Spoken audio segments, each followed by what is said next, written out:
Hello, ladies and gentlemen in the international community. My name is Pamela Seaton. I am a public lecturer, speaker, and moderator. Currently, I am also a moderator to a current events senior group. I have been lecturing recently on the topics of the emergence of Brazil, Russia, India, and China in the global economy, as well as U.S.-China economic competition in Africa. Currently, I am lecturing on Turkey and beyond. Upcoming lectures will be on the history, culture, and society of New Orleans, Haiti past and present, the global face-off, BRIC versus G7, and the age of the Moors in Southern Europe. I welcome you to sit back, relax, and enjoy the lecture video. Thank you for joining the lecture. In Turkey or in Syria area, which the Ottomans still rule, they when they sent them out into the desert, the children, guess what happened? Okay, they went with some Turkish families, but Armenians are Christians. So guess what happened? They were converted to Islam, especially the young boys. They didn't ask them whether they wanted to be Islamic or Christian and make the choice. So they had a very, very bad situation. And it reminds me of the Germans stealing, taking the Polish children, the Ukrainians, and whatever, and if they looked Aryan, they would put them in their special little camps, and they would then be taken by Germans. Exactly. It's very similar. And the Ottoman, to this day, the Turks say they don't, and I love the Turks, but let's own up to what happened. Now, you see on the internet, they're talking about the Armenians committed genocide against them, and so the Turks don't want to own up to it. The Germans did what they did, the Nazis, but they have archives of every single thing that happened during the Holocaust. The Turks, no archives can be found. No archives can be found. I thought I'd bring that point up since we're talking about the children.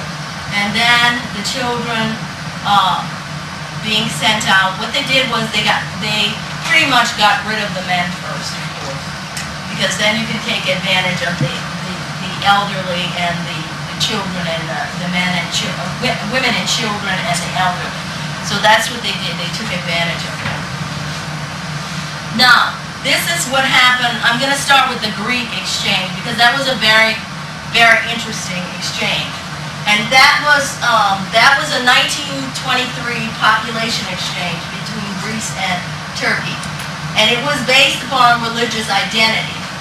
And it involved the Greek Orthodox citizens of Turkey and the Muslim citizens of Greece, because the Ottoman Empire had taken all of this area.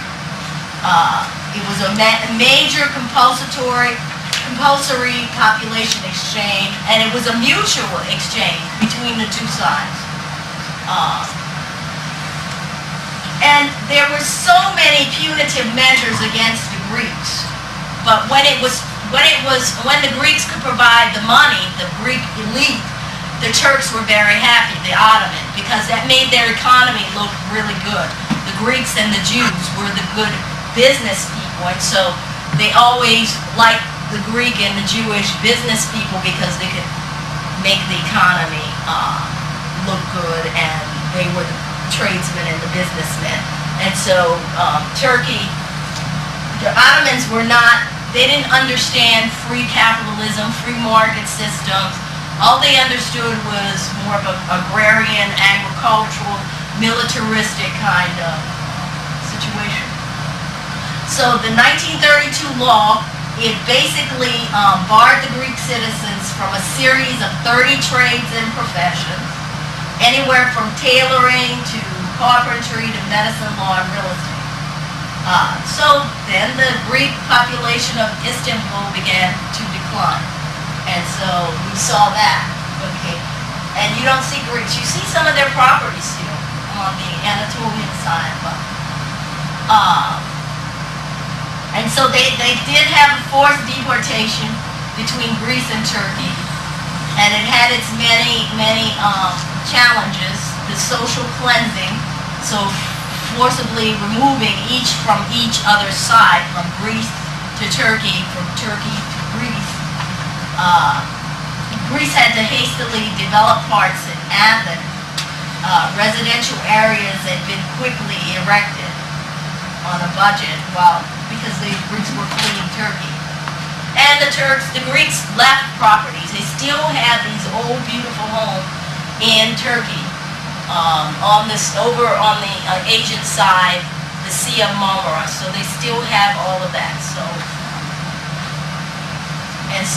the convention concerning the exchange of Greeks and Turks was signed, and everything seemed to have happened in Lucerne, Switzerland. Anything that was signed. So it involved 2 million people. Mostly they were forcibly made refugees from their homeland. So this is what happened. Any question? Did they do it to the Jews too? Did they do it to the Jews? Or Well- they needed their capitalism business? They needed, the Jews, what they did with the Jews, they had to pay a certain tax, but the Armenians anyone who was non-Muslim had to pay a tax, the jinza. It's on your glossary. I think it was the jinza, Jizya. And so they had to pay this tax, and the tax was any non-Muslim had to pay it. And so it was the Armenians, the Jews, and the Greeks. And maybe they were afraid of the Rothschild influence at the time, so they did not really try to force anything on the Jews. So it could have been that. Well, I'm not aware of it. Well, the Rothschilds have been supportive. They've been supportive of. They pretty much initiated the Palestinian homeland with Britain. It was really Britain, the Brits. So yeah, and they're the top financiers, and they're Jewish. They're a big Jewish dynasty. They're the richest family in the world. So that could have had its effect. The Ottoman could have been very afraid of that. So they had to buy this protection. They gave them subordinate status. Anyone who was non-Muslim, they had subordinate status in Turkey, and they had to buy protection from their rulers. They paid that jinza. It was not voluntary, and Christians and Jews had to adopt a submissive posture. They had to be submissive in the presence of Muslims. They weren't even allowed to repair their own places of worship. Muslim men, of course, the Ottoman men and the military types, they were polygamous, so they were allowed to marry non-Muslim women. But a Jewish man, an Armenian man, a Greek, they could not marry a Muslim woman. So there was a lot of discrimination, and they had to be modest. They couldn't show themselves as being who they were. They had to be very coy, and so. Did they have to wear the burqa? No, they didn't have to wear that.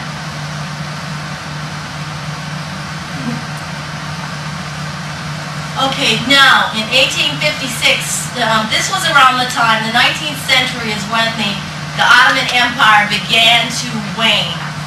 So they were under pressure from the European nations to really get rid of the jinza tax. And they also, I forgot, they also massacred Lebanese Christians. So they seem to have had a thing against Christians for some reason at the time. They were in their way or whatever.